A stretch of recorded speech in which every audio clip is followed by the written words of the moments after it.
Hello दोस्तों, मैं हूं मनीष सिंघेल और आप देख रहे हैं आपका अपना चैनल लक्ष्य एकेडमी। जितने भी आरआरबी, एनटीपीसी या फिर ग्रुप डी एस्पिरेंट है उसके लिए वीडियो बहुत ज्यादा इंपॉर्टेंट है, सो प्लीज पूरा वीडियो ध्यान से देखिएगा। आज हम कवर करने वाले हैं दोस्तों प्रीवियस ईयर क्वेश्चंस की। दोस्तों वो सारे क्वेश्चन जो प्रीवियस ईयर एग्जाम में एनटीपीसी सीबीटी 2 के एग्जाम में पूछे गए हैं। बात करें परीक्षा तिथि की, तो परीक्षा तिथि है दोस्तों 17/1/2017 का ये पेपर है। परीक्षा के चरण की बात करें तो परीक्षा का चरण है सीबीटी 2 और परीक्षा की पाली की बात करें दोस्तों तो ये 17/1/2017 के शिफ्ट 1 का पेपर है। इस वीडियो को बनाने का मुख्य उद्देश्य यह है दोस्तों ताकि आपको एक्चुअली पता लग सके कि आरआरबी, एनटीपीसी, सीबीटी 2 के एग्जाम में एक्चुअल में किस लेवल के क्वेश्चन पूछे जाते हैं। इस वीडियो को फर्स्ट पार्ट पहली चैनल पर अपलोड हो चुका है, प्लीज चैनल पर विजिट करके पूरा वीडियो ध्यान से देख लीजिएगा। वो वीडियो भी बहुत ज्यादा इंपॉर्टेंट है। पहले वीडियो में भी हमने जीके के 20 इंपॉर्टेंट क्वेश्चन कवर किए थे। इस वीडियो में भी हम जीके के 20 इंपॉर्टेंट क्वेश्चन ही कवर करने वाले हैं जो 17/1/2017 के डेट पे एग्जाम में पूछे गए थे। उससे पहले दोस्तों अगर आपने हमारे चैनल पर पहली बार विजिट किया तो प्लीज चैनल को सब्सक्राइब कर लीजिएगा ताकि आने वाले सभी वीडियो का नोटिफिकेशन आपको लगातार मिलता रहे। चलिए दोस्तों वीडियो शुरू करते हैं। बात करें सबसे पहले क्वेश्चन की, क्वेश्चन नंबर 21। भगवान बुद्ध के जीवन से संबंधित 4 पवित्र स्थानों में से एक महाबोधि विहार मंदिर परिसर कहाँ स्थित है? Option A Karnataka, B Delhi, C Tamil Nadu, D Bihar. तो इसका सही आंसर है ऑप्शन डी बिहार। आपको पता होना चाहिए महाबोधि मंदिर बोध गया बिहार में स्थित है। भगवान बुद्ध से रिलेटेड बहुत सारे क्वेश्चन एग्जाम में पूछे जाते हैं, आप सारी डिटेल पढ़ लीजिएगा। ये बहुत ज्यादा इंपॉर्टेंट टॉपिक है। जैसे कि भगवान बुद्ध के बचपन का नाम क्या था आपको पता होना चाहिए, सिद्धार्थ। 4 जो बौद्ध संगति है, चारों के चारों बौद्ध संगति आप याद रखिए कहाँ कहाँ हुई थी। जैसे कि राजगृह वैशाली में हुई थी, पाटलिपुत्र में हुई थी, कुल्डन कश्मीर में हुई थी। ये चारों के चारों जगह याद रखिए। इसके अलावा भी बहुत सारे क्वेश्चन बनते हैं, आप प्लीज बुद्ध से रिलेटेड सारे क्वेश्चन पढ़ लीजिएगा, बहुत ज्यादा इंपॉर्टेंट होते हैं, एग्जाम में पूछे ही जाते हैं। बात करें नेक्स्ट क्वेश्चन की, यहाँ पर क्वेश्चन नंबर 2 है। एक तरल बूंद अपने कणों के आकर्षण की वजह से संकुचित हो जाती है और जितना हो सके कम से कम उतना स्थान घेरती है। इस घटना को क्या कहा जाता है? ऑप्शन ए पृष्ठ तनाव, बी श्यानता, सी कोतरण, डी उत्प्लावकता। तो आपको पता होना चाहिए इसका सही आंसर है ऑप्शन ए पृष्ठ तनाव। आपको पता होना चाहिए वर्षा की बूंद के गोल होने का कारण भी होता है पृष्ठ तनाव। सहस के बूंद कभी गोल होने के कारण जैसे ही साथ फर्श पे गिरता है तो बिल्कुल भी नहीं फैलता है, उसका भी रीजन होता है पृष्ठ तनाव, आपको पता होना चाहिए। बात करें पृष्ठ तनाव की मात्रा की तो वो होता है जूल प्रति मीटर स्क्वायर। बात करें नेक्स्ट क्वेश्चन की, क्वेश्चन नंबर 23। भारतीय स्वतंत्रता संग्राम के सैनिक विद्रोह के समय भारत का गवर्नर जनरल कौन था? बहुत ज्यादा इंपॉर्टेंट क्वेश्चन आपको पता होना चाहिए। Option A lord Mountbatten, B lord Ellenborough, C lord Hardinge, D lord Canning. इसका सही आंसर है ऑप्शन डी लॉर्ड कैनिंग। आपको यह भी पता होना चाहिए भारतीय स्वतंत्रता संग्राम जो सैनिक विद्रोह की बात की जा रही है ये कब शुरू हुआ था, आपको यह भी पता होना चाहिए। इसका रीजन क्या था यह भी पता होना चाहिए। सैनिक विद्रोह शुरू होने का सबसे बड़ा रीजन था चर्बी वाले कारतूस। गाय और सुअर से चर्बी से रिलेटेड जो कारतूस बनाए जाते थे उसका उपयोग यहाँ पर सैनिकों को करने के लिए कहा जाता था, जिसकी वजह से यहाँ पर सैनिक विद्रोह शुरू हुआ था। अच्छा, सैनिक विद्रोह शुरू कब हुआ था आपको यह भी पता होना चाहिए। तो यहाँ पर सैनिक विद्रोह शुरू हुआ था 10 मई सन 1857 को। इसके साथ ही सन 1857 के स्वतंत्रता संग्राम से रिलेटेड जितने सारे क्वेश्चन होते हैं आप सारे कवर कर लीजिएगा, बहुत ज्यादा इंपॉर्टेंट होते हैं और एग्जाम में पूछे ही जाते हैं। बात करें नेक्स्ट क्वेश्चन की, बात करें क्वेश्चन नंबर 24 की। भारत का पर्यावरण संरक्षण अधिनियम किस वर्ष अधिनियमित किया गया था? ऑप्शन ए 2004 को, बी 1986 को, सी 2012 को, डी 1997 को। तो इसका सही आंसर है ऑप्शन बी 1986 को। बात करें अधिनियम की तो यहाँ पर आपको जितने सारे अधिनियम होते हैं सारे अधिनियम पढ़ लीजिएगा। यहाँ पर बहुत सारे अधिनियम से रिलेटेड क्वेश्चन पूछे जाते हैं, जैसे कि हाल ही में सूचना के अधिकार से अधिनियमित जो अधिनियम है उससे रिलेटेड क्वेश्चन भी एग्जाम में देखने को मिले थे। तो यहाँ पर याद रखिए सूचना के अधिकार का अधिनियम जो है वो 2005 में पास किया गया था। इसके साथ ही हिंदू पुनर्विवाह अधिनियम है, बाल विवाह अधिनियम है, इससे रिलेटेड भी क्वेश्चन एग्जाम में पूछे जाते हैं, आप सारे पढ़ लीजिएगा।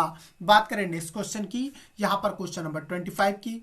भारतीय रेलवे अनुसंधान केंद्र की स्थापना हेतु किस आईआईटी के साथ दिसंबर 2015 में समझौता ज्ञापन पर हस्ताक्षर किया गया था? आपको ये पता होना चाहिए दिसंबर 2015 का ये करंट अफेयर का क्वेश्चन था, उस टाइम पे पूछा गया था, बिल्कुल मैंने वैसा ही लिया है। Option A IIT Madras, B Delhi, C IIT Mandi, D IIT Indore. तो इसका सही आंसर है ऑप्शन ए आईआईटी मद्रास। बात करें क्वेश्चन नंबर 26 की। भारत के संविधान के अनुसार उच्च न्यायालय के किसी न्यायाधीश का स्थानांतरण एक जगह से दूसरी जगह करने के लिए कौन अधिकृत होता है? ऑप्शन ए राष्ट्रपति, बी मुख्य न्यायाधीश, सी प्रधानमंत्री, डी इनमें से कोई नहीं। तो इसका सही आंसर है ऑप्शन ए राष्ट्रपति। आपको पता होना चाहिए उच्च न्यायालय के किसी न्यायाधीश का यदि स्थानांतरण करना है तो उसके लिए राष्ट्रपति जिम्मेदार होता है। लेकिन हाँ, अगर इस न्यायाधीश का क्या होता है, शपथ ग्रहण करवाना है, तो इसके लिए राज्य का राज्यपाल इसका शपथ ग्रहण करवाता है। आपको पता होना चाहिए यहाँ पर उच्च न्यायालय की बात करें तो आप अनुच्छेद नंबर 214 याद रखिएगा, और यहाँ पर अगर सर्वोच्च न्यायालय की बात की जाए तो यहाँ पर अनुच्छेद नंबर 124 याद रखिएगा। ये दोनों अनुच्छेद बहुत ज्यादा इंपॉर्टेंट है और एग्जाम में अक्सर पूछे जाते हैं। बात करें क्वेश्चन नंबर 27 की, भारत के संविधान की कौन सी अनुसूची भारत के राज्य एवं केंद्र शासित प्रदेशों को सूचीबद्ध करती है? ऑप्शन ए पहली अनुसूची, बी दूसरी अनुसूची, सी तीसरी अनुसूची, डी चौथी अनुसूची थी। इसका सही आंसर है ऑप्शन ए पहली अनुसूची।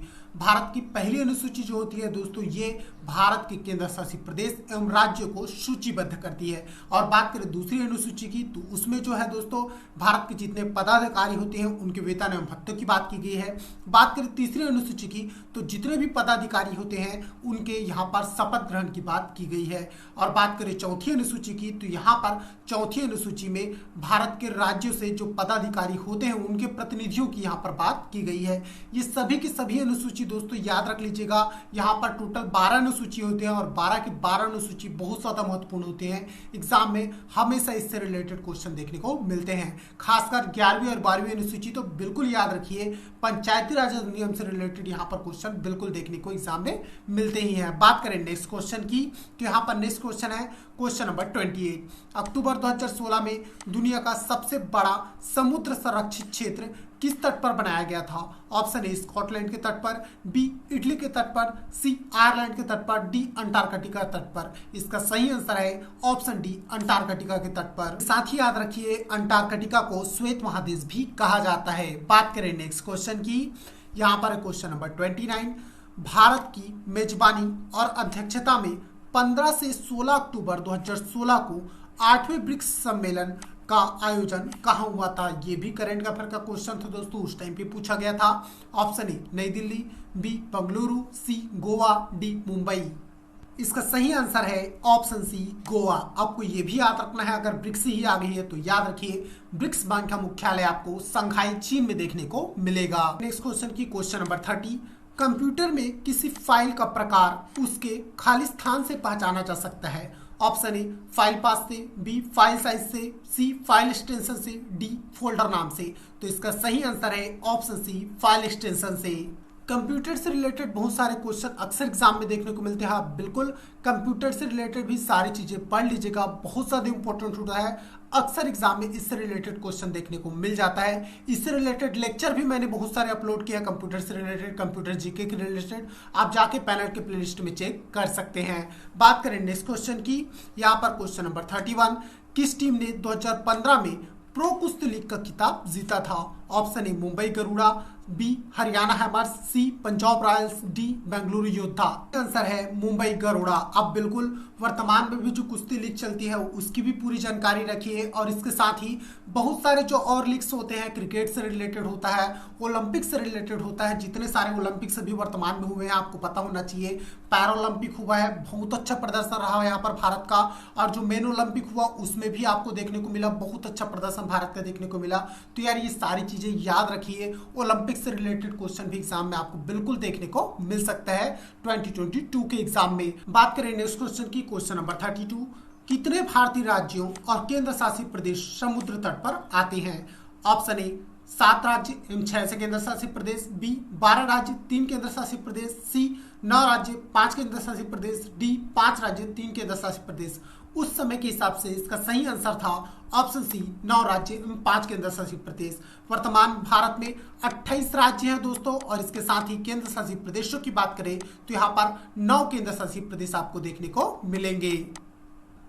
बात करें क्वेश्चन नंबर 33 की, निम्नलिखित में से किस देश ने दुनिया के सबसे शक्तिशाली जीईओ जासूसी उपग्रह गाओफेन 4 का प्रक्षेपण किया? आपको इसका आंसर पता होना चाहिए। ऑप्शन ए अमेरिका, बी चीन, सी भारत, डी रूस। इसका सही आंसर है ऑप्शन बी चीन। आपको भारत से रिलेटेड भी जितनी सारी एजेंसियां हैं उनके भी यहाँ पर याद रखिए कौन कौन से उपग्रह वो बना रही है, कब कौन सा उपग्रह लॉन्च कर रही है, बिल्कुल एग्जाम में पूछा जा सकता है। जैसे कि डीआरडीओ से रिलेटेड, इसरो से रिलेटेड, बिल्कुल याद रखिए, बहुत ज़्यादा इंपॉर्टेंट है। और वर्ल्ड लेवल में भी जितनी सारी बड़ी बड़ी एजेंसियां हैं बिल्कुल याद रखिए, जैसे कि सीएनएसए है, नासा है, जाक्सा है, और भारत की इसरो है, डीआरडीओ है, बिल्कुल याद रखिए। ये बहुत ज़्यादा इंपॉर्टेंट होता है कौन कौन सी एजेंसियां कौन कौन से उपग्रह कब कब लॉन्च कर रही है। बात करें नेक्स्ट क्वेश्चन की, क्वेश्चन नंबर 34, भारत में 12वीं राष्ट्रीय आइस स्केटिंग चैंपियनशिप की मेजबानी किस राज्य ने की है? Option A Himachal Pradesh, B Uttarakhand, C Sikkim, D Jammu Kashmir. इसका सही आंसर है option D Jammu Kashmir. Ice hockey आपको पता होना चाहिए, जनरली ये बर्फीले इलाकों में ही खेला जाता है। और बात करें आइस हॉकी की ही तो ये किस देश का राष्ट्रीय खेल है, तो आपको ये पता होना चाहिए, आइस हॉकी कनाडा का राष्ट्रीय खेल है। बात करें नेक्स्ट क्वेश्चन की, क्वेश्चन नंबर 35, कंप्यूटर के संदर्भ में GUI किसका संक्षिप्त रूप है? Option A graphical user interface, B graphic utility interaction, C graphical utility interface, यहाँ पर डी ग्रुप यूजर इंटरफेस। तो इसका सही आंसर है option A graphical user interface. Computer से रिलेटेड भी आप क्वेश्चन देख सकते हैं, अक्सर एग्जाम में पूछे जाते हैं। यहाँ पर जितने भी क्वेश्चन आपको दिख रहे होंगे बिल्कुल हाई लेवल का नहीं होता है, यहाँ पर इजी टू मॉडरेट लेवल के क्वेश्चन ही एग्जाम में पूछे जाते हैं रेलवे के एग्जाम में, और बिल्कुल आने वाले समय में भी आपको इसी लेवल के एग्जाम में क्वेश्चन देखने को मिलेंगे। बात करें नेक्स्ट क्वेश्चन की, क्वेश्चन नंबर 36, निम्न में से दिल्ली के वर्तमान लोकायुक्त कौन है? ये उस समय की बात की जा रही है दोस्तों 2015 के। ऑप्शन ए न्यायाधीश हरीश चंद्र मिश्र, बी न्यायमूर्ति रेवा खेत्रपाल, सी न्यायमूर्ति मनमोहन सरीन, डी न्यायमूर्ति राजेंद्र नाथ अग्रवाल। उस समय के हिसाब से इसका सही आंसर था न्यायमूर्ति रेवा खेत्रपाल। लेकिन वर्तमान में बात करें दिल्ली के वर्तमान लोकायुक्त तो ये हैं न्यायाधीश हरीश चंद्र मिश्र। बात करें क्वेश्चन नंबर 37 की, भारत का multi application solar telescope MAST सौर वेधशाला से परिचालित किया गया था। इसका option A Kodaikanal, B Udaipur, C Ahmedabad, D Jaipur. इसका सही आंसर है ऑप्शन बी उदयपुर। अगर सौर ऊर्जा की ही बात यहाँ पर आ गई है तो बिल्कुल याद रखिए सौर ऊर्जा का मुख्यालय कहाँ स्थित है, तो याद रखिए गुरुग्राम हरियाणा में स्थित है। भारत सरकार सौर ऊर्जा पर बहुत ज्यादा जोर दे रही है। इसके साथ ही बात करें सौर ऊर्जा उत्पन्न करने के लिए किसकी प्लेटों का उपयोग किया जाता है, तो बिल्कुल याद रखिए सौर ऊर्जा उत्पन्न करने के लिए सिलिकॉन के प्लेटों का यहाँ पर उपयोग किया जाता है। बात करें क्वेश्चन नंबर 38 की, क्वेश्चन नंबर 38 है, निम्न में से कौन सा देश पहला कार्बन नेगेटिव देश बना? Option A Canada, B America, C Bhutan, D Poland. इसका सही आंसर है ऑप्शन सी भूटान। बात करें क्वेश्चन नंबर 39 की, अक्टूबर 2015 में 90 से अधिक देशों की 350 से अधिक महत्वपूर्ण जगहों को संयुक्त राष्ट्र संघ की आधिकारिक नीले रंग से प्रकाशित किया गया। यह संयुक्त राष्ट्र की किस वर्षगांठ के अवसर पर किया गया था? इसका सही आंसर आपको पता होना चाहिए। ऑप्शन ए 70वीं, बी 60वीं, सी 90वीं, डी 50वीं। तो इसका सही आंसर है ऑप्शन ए 70वीं। संयुक्त राष्ट्र की ही बात आ गई है तो बिल्कुल याद रखिए यहाँ पर यूएनओ की स्थापना कब हुई थी, तो याद रखिए 24 अक्टूबर सन 1945 को यहाँ पर यूएनओ की स्थापना हुई थी। जितनी भी अंतर्राष्ट्रीय एजेंसियां होती है उससे रिलेटेड भी जितने सारे क्वेश्चन बनते हैं आप सारे पढ़ लीजिए। बहुत सारे क्वेश्चन बनते हैं और अक्सर एग्जाम में एक नया क्वेश्चन पक्का देखने को मिलता है। जैसे कि यूएनओ, यूएनएचआरसी है, यहाँ पर यूनेस्को की बात करें, यूनिसेफ की बात करें, तो यार बहुत सारी ऐसी डिफरेंट टाइप की एजेंसियां वर्ल्ड लेवल पर जिससे रिलेटेड आपको क्वेश्चन अक्सर एग्जाम में देखने को मिलते हैं। ठीक है दोस्तों, थैंक्स फॉर वॉचिंग। यार कैसा लगा मेरा वीडियो? अगर मेरा वीडियो आपको अच्छा लगा हो, इन्फॉर्मेटिव लगा हो तो प्लीज दिल से लाइक शेयर एंड सब्सक्राइब कर लीजिएगा और हाँ बेल आइकन पर क्लिक कर लीजिएगा ताकि आने वाले सभी वीडियो का नोटिफिकेशन आपको लगातार मिलते रहे। चलिए दोस्तों, मिलते हैं नेक्स्ट वीडियो में ऐसी इंपॉर्टेंट इन्फॉर्मेशन के साथ। प्लीज चैनल को सब्सक्राइब करना ना भूलिएगा।